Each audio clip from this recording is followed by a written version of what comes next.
JJ. On DOGE and the fraud claims, Elon Musk in the Oval yesterday gave us some information on that. We're just wondering if there's some proof, evidence. Is the White House willing to share evidence of those fraud claims, or can Elon Musk come to the briefing room and share material evidence of what he's talking about? Sure, I would love for Elon Musk to come to the briefing room. That's why we had him go to the Oval Office yesterday, where I think he provided great answers. He was speaking in layman's terms, speaking common sense to all of you in the media, but also to Americans at home. But I would say especially to all of you in the media, because I think it's a real fallacy that there's this alleged lack of transparency when it comes to DOGE. President Trump and Elon Musk have been incredibly transparent on what DOGE is doing. There is an X account with the DOGE handle. They are tweeting out what they are doing on a daily basis. They have a website where they are posting the receipts of the contracts that they are reviewing and the payments that they have stopped from going out the door. The secretaries of our departments have stopped from going out the door. And I would also say that before it was Elon Musk making our government efficient and accountable, it was some unnamed bureaucrat that none of you knew. Elon Musk is the richest man in the world. He's also now one of the most highly scrutinized men in the world alongside President Trump because of what he's doing and the access that he is allowing. So there's great transparency. As for the actual receipts, we are happy to provide them, and I actually brought some today because all of you know I love to bring the receipts. We have contracts upon contracts that we can send and provide this information to you. Let me be very clear. We are not trying to hide anything. We have been incredibly transparent, and we will continue to be. These are screenshots of contracts that DOGE found across our government. This is a DEI contract, $36,000 for U.S. citizenship and immigration services. That is against the president's policies and his America First agenda. This is a $3.4 million contract, a Council for Inclusive Innovation at the U.S. Patent and Trademark Office, Department of Commerce, another DEI contract that DOGE identified. I can continue to go through these. Oh, I love this one. $57,000 for climate change in Sri Lanka. What is this doing to continue the interests of the American people? Absolutely nothing. These are the line items across the federal government that DOGE is identifying daily. They're moving very fast. There's a lot of paper that we can show you, but we're happy to do it. This administration has been more than transparent about what DOGE is doing.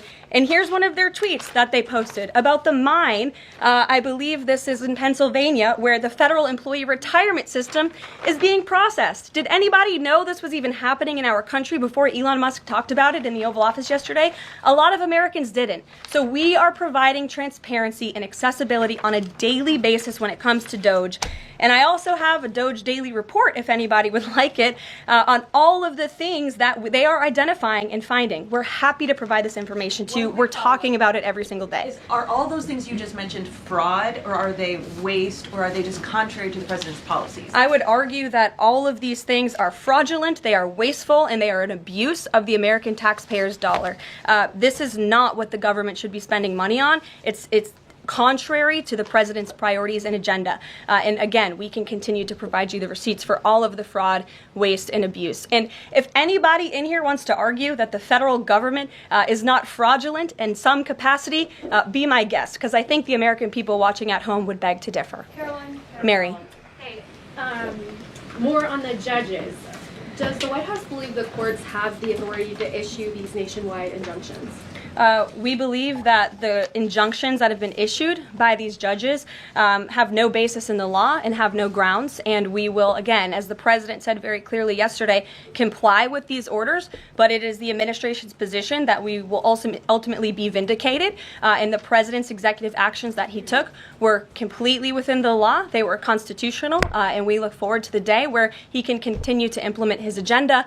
And I would just add, it's our view that this is the continuation of the weaponization of justice that we have seen against President Trump. He fought it for 2 years on the campaign trail. It won't stop him now. Brian. Yes.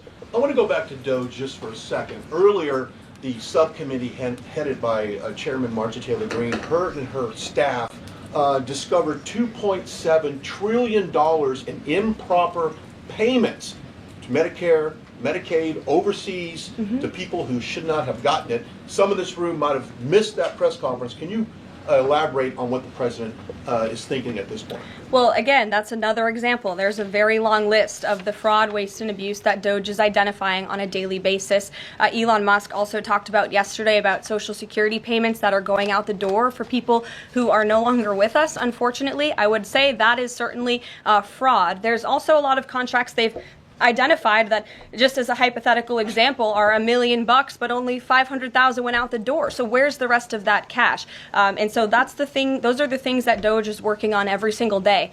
And I would just remind everybody in this room, this is what President Trump campaigned on doing. He's delivering on a promise that 77 million people elected him to do. James. Thank you very much, Caroline. Two foreign policy questions, if I may. Sure. First, the statement that was released after this morning's phone calls identified Mr. Witkoff as the special envoy who will be part of the delegation that undertakes to resolve the Russia-Ukraine war. I had thought that that individual was General Kellogg, and so can you clear that up? Sure, I'd be happy to. As you mentioned, the president, in his truth, following the phone call with Vladimir Putin, said that he has asked Secretary of State Rubio, the director of the CIA, John Ratcliffe, our national security advisor here at the White House, Michael Watts, and Steve Witkoff to lead the negotiations. As for General Keith Kellogg, he remains a critical part of this team in this effort. He's played a tremendous role in getting the negotiations to this point, and he's very much still part of the Trump administration. The other subject is Iran. I took note of President Trump's comments in his Super Bowl interview with our colleague Brett Baer to the effect that he wants to do a deal with Iran. However, that interview appeared after the supreme leader of Iran, the Ayatollah Ali Khamenei, had already ruled out any additional negotiations with the United States. So kind of a two-part question. A, what gives the president any confidence that Iran will come to the table? And B, more fundamentally, why is the president interested in doing a deal with Iran instead of doing everything he can, perhaps short of U.S. military intervention, to try and hasten the end of what many of his own supporters regard as an evil regime?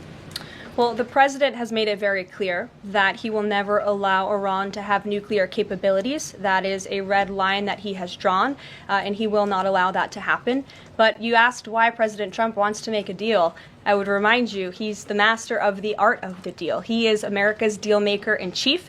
He leads from a position of securing peace through strength.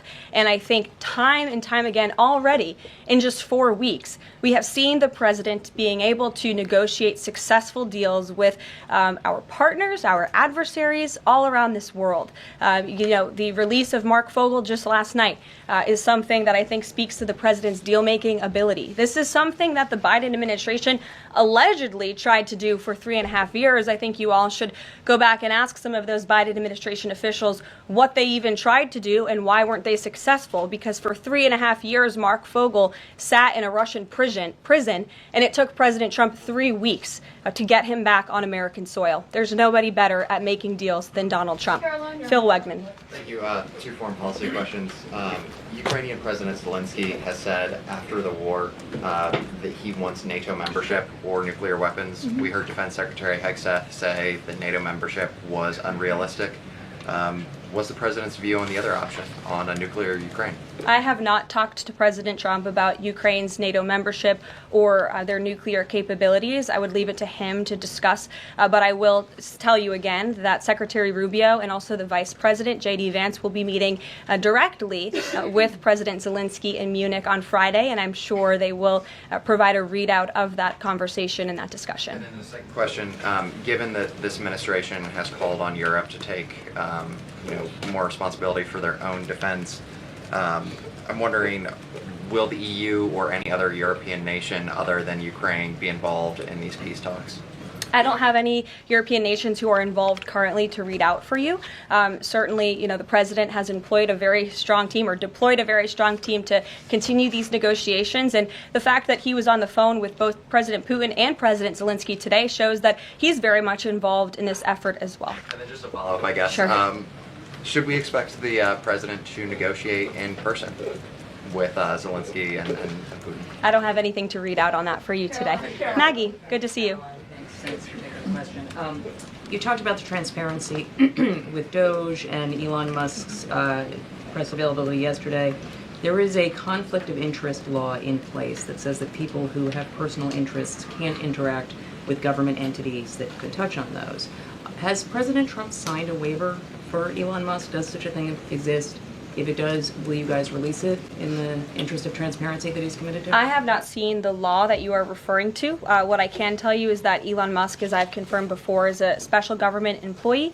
He is filing the proper financial disclosure, and he is complying with all applicable federal laws. As you also heard, Elon address this directly yesterday in the alleged conflict of interest, and he said everything he's doing is very public, and if you all perceive a conflict of interest, you're welcome to bring that up. And as the president said, if he feels like Elon is engaging in something that's a conflict of interest, he will tell Elon not to do that. And Elon also said yesterday that before he moves forward with anything, he consults with the President of the United States. So we're very confident with the ethics and the guardrails that have been put in place here. Caitlin. Thanks, Caroline. I have a few things for you, but on the commitment by President Trump, he said that he and President Putin agreed to visit each other's respective nations. Are there any preconditions that President Trump has that President Putin must do before he goes and meets with him, withdrawing some forces, withdrawing all forces, anything like that? Not that I'm aware of. That doesn't mean they don't exist, but I was just talking with the president in our national security team. I wasn't made aware of any conditions, but if they exist, I'm happy to provide those. And on the president himself, you know, he styles himself as this master negotiator. He is now deploying these negotiations, saying that they start immediately. We did hear from the Defense Secretary, Pete Hegseth, though, today saying that NATO membership is not realistic for Ukraine and neither is returning to pre-2014 borders. Aren't they giving away bargaining chips before these negotiations have even started? Again, I haven't talked to the president about Ukraine's NATO membership, and he appointed several individuals to negotiate on his behalf. He's directly involved in these negotiations as well, and I'm sure if you ask him that question in the near future, when you're able to, he'll give you an answer. I just don't want to get ahead of him on it. And